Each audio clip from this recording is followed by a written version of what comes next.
Now let's take another example. Use mathematical induction to prove that summation of r squared minus r from 1 to n equals n into n squared minus 1 over 3 for all n greater than or equal to 1. And that's where we need to test our base case. So again, I'm going to start in the same way. Let Pn be a statement such that copy-paste the given statement and you can say for n greater than or equal to 1. Now, let's test the base case. For n equals to 1, is the left-hand side equals to the right-hand side? So, on the left-hand side, I have summation of r squared minus r, and if you replace r by 1, you will get 0. This is the left-hand side. Now let's test the right-hand side. On the right-hand side, replace n by 1 and you will get 1 into 1 squared minus 1 over 3. And the right-hand side is also 0. So since the left-hand side and the right-hand side are equal, so summation of r squared minus r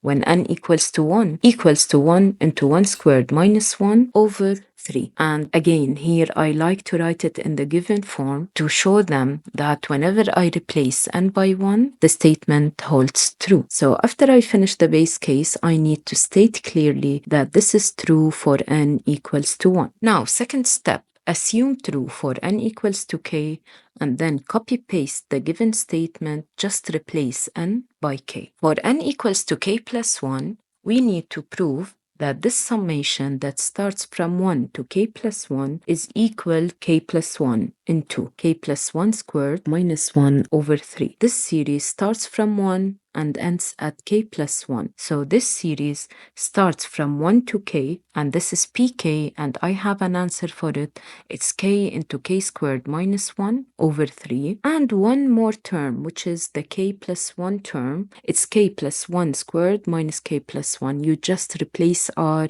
by k plus 1. Now let's simplify. pk is k into k squared minus 1 over 3. The k plus 1 term expanded, I get k squared plus 2k plus 1 minus k minus 1. And if you simplify it, you get k squared plus k. Now, put as one fraction, take 3 as common denominator, and you will get k into k squared minus 1 plus 3k into k plus 1 over 3. For k squared minus 1, I'm going to use difference of two squares.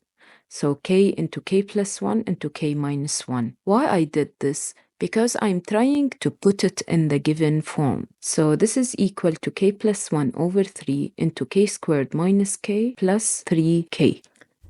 Now let's simplify. K squared minus k plus 3k equals k squared plus 2k. And now let's complete the square.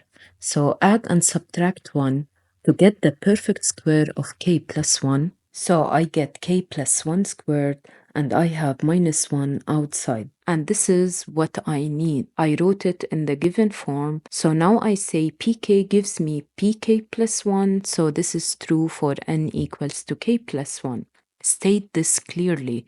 And now the final step, the conclusion. Since true for n equals to 1, and true when n equals to k plus 1, so by induction, this statement is true for all positive integers n.